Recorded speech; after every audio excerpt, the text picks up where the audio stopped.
Hey guys, and welcome back to an episode of Hoops Lounge. I'm Phil. Today I want to talk about max contracts and who validates it. I mean, we see these all the time. We're seeing one of the big kind of negative factors with the Memphis Grizzlies. They have guys like Rudy Gay, Marc Gasol, Zach Randolph, a whole bunch of guys who are making big bucks. I'm not saying some of these guys aren't worth it, right? But you have to decide, when you have a salary cap, who's worth it, right? You have guys like Kevin Durant, Kobe Bryant, Dwight Howard when he's healthy, who you have to say he's got to be worth it, right? Because they're one of the most dominant players at their position. Same with Chris Paul, Derrick Rose. I get it.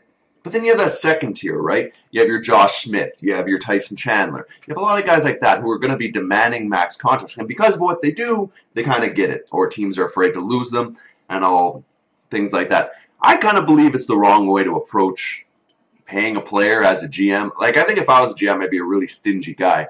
But at the same point, you have to pay those guys who are worthwhile. But you look at a guy like Tyson Chandler. For as much as he brings, $15 million a year, I get it, but not much on offense, right? Not much on this. I'm not saying he's not worth good money, maybe $10, $11 million.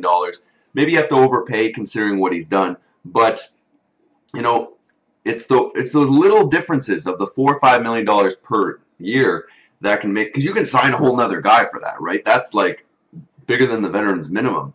And so, I mean, you can take care of all your little holes on your roster. And a lot of teams are smart about that. I mean, people rag on the Toronto Raptors all the time, but look at their top two players. Well, if you want to count Bargnani as the top player. Both these guys, him and DeRozan, make $10 million a year. Those are the top players. That's a really good contract. I mean, yes, there's arguments. Are they living up to it? Some of these guys, like DeRozan, I feel is kind of building that. But anyways, the point is, when you're a GM, you have to make these decisions all day. And we want to know here at Hoops Lounge, who do you feel is a legitimate max contract guy? And I mean, you know, outside of the really obvious ones, outside of Kobe, Wade, LeBron, all those guys, like who do you feel is maybe on the cusp, who's worth it, and who do you think is the most atrociously overpaid? Anyways, leave your comments below, or you can always hit us up on Twitter, little comment section there. Anyways, can't point too well. Or send us an email, hoopslounge@gmail.com. Anyways, thanks for watching.